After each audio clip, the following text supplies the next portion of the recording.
Hello. I'm so grateful to be here today with you all. Thank you so much for providing such a safe and uplifting space for us all to share. So to start, my name is Mika. Today I'll be sharing my practicum experience in nonprofit community food systems work, which prompted a deep dive into the world of funding, how it shapes the work, and how it ties back to the way that we frame and value public health issues at their core. So to start, I want to situate my relationship to this work as food is inherently connected to land and waters. I'm a settler of European ancestry living on the traditional and unceded territories of the Wasanich and Lekwungen-speaking people. I recognize that I benefit from colonial systems, and I recognize the ongoing impacts of colonial systems, and with that comes a responsibility to reflect on this work and disrupt patterns of oppression in public health practice. So this semester I worked remotely from my home at the base of Pecoles, which is pictured here. Pecoles has long been an important gathering place for many nations and a place where I've spent a lot of time reflecting on this work and learning from the land, especially the Garry Oak meadows that are flourishing right now. So food. Food is essential, but it's so much more than basic sustenance. It's how we care for each other, it's how we sustain culture, and how we can build relationships with the environment around us. So my background is in nutrition and food science, and this taught me to focus on chemical reactions and efficiency and individual behavior. But that felt too narrow, and I started to become more interested on how disconnected we've become from our food, and I started to see food as part of a much bigger system. So right now, about 1 in 4 people or households in Canada are experiencing food insecurity, and that number is a lot higher in certain areas, certain populations, like in remote northern communities, among Indigenous and racialized populations, and single mothers too. And this is all within the context of the cost of living crisis, the climate crisis, and other political crises that are really affecting our very fragile supply chains at this very moment. So food is really sitting at the center of a lot of pressure. But what I want to focus on here beyond statistics is how we define the issue of food insecurity, because that shapes the solutions that we see as possible.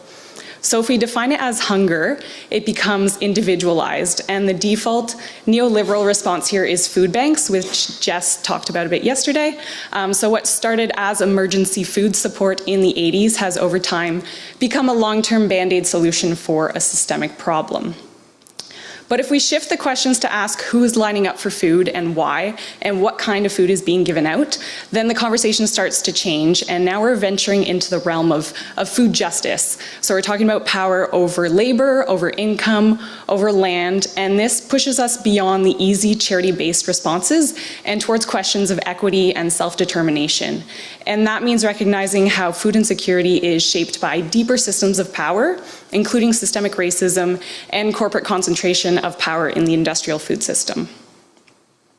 So here's a model that brings that justice lens into practice.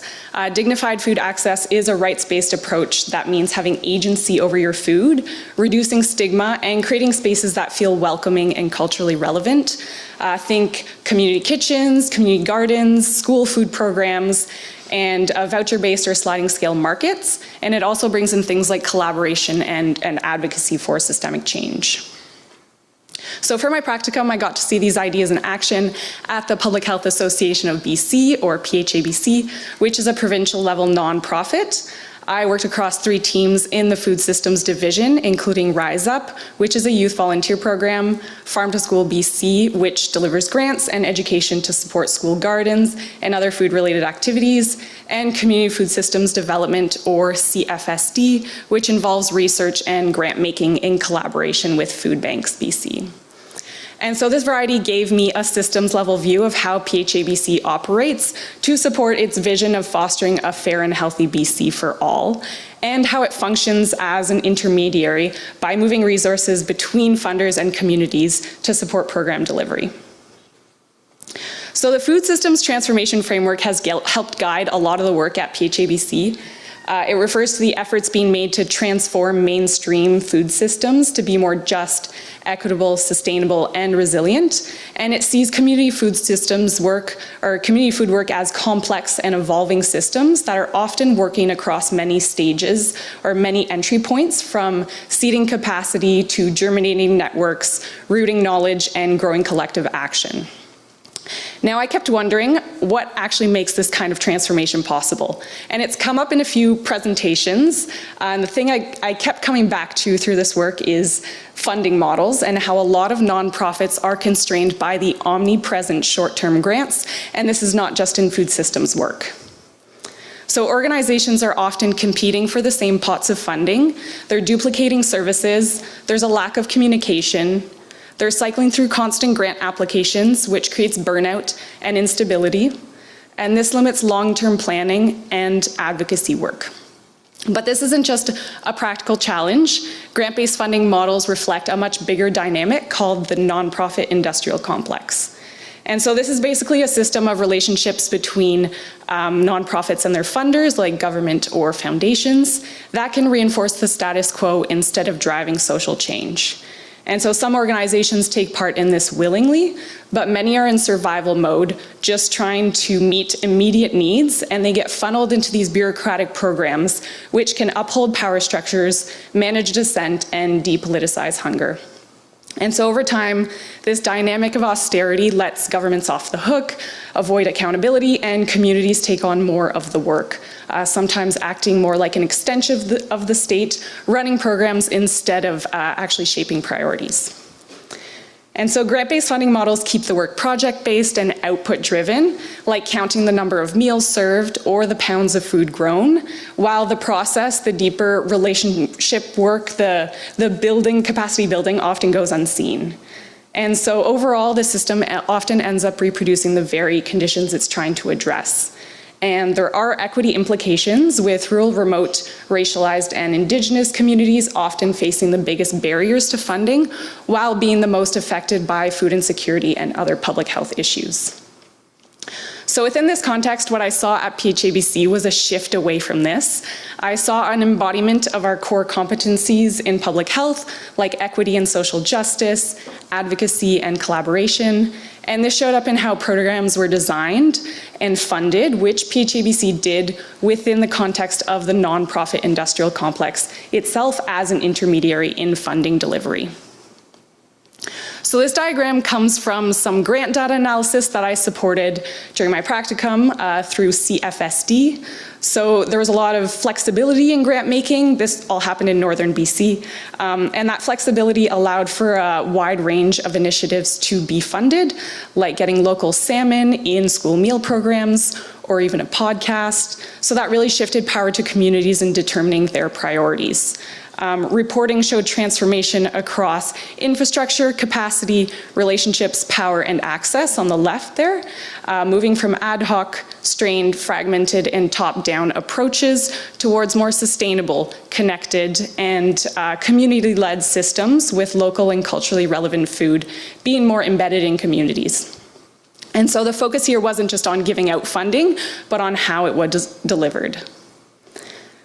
There was also support from PHABC in project development and sustainability, and they organized events for regional collaboration between grantees. And in terms of evaluation, there was the required quantitative data, but there was also storytelling so grantees could share what actually mattered to them. And this diagram reflects those stories. And there are similar ideas going on in other programs I was involved in, like Rise Up and Farm to School BC, which are building generational movements around food systems and environmental stewardship. So across this experience, there's a few things that stood out to me, and they go far beyond food. The first is how much framing matters. So this refers to how we frame a public health issue, but also what counts as evidence in evaluation methods and how that shapes solutions. And public health has a role in pushing for more transformative and dignified approaches. And the same idea shows up in funding. Funding isn't neutral. There's a role for public health in advocating for strategies that require flexible and long-term investment. And finally, community programs aren't just services, they're spaces of connection, they're where collaboration happens, and that's something public health should be centering, as relationships are such an important part of the work that we do. So to close, I want to thank my supervisors, Rebecca, who's here, and Richard, who's online at PHABC, for their support. And I want to thank the many, many people who I met along the way who made it such a fun and meaningful experience.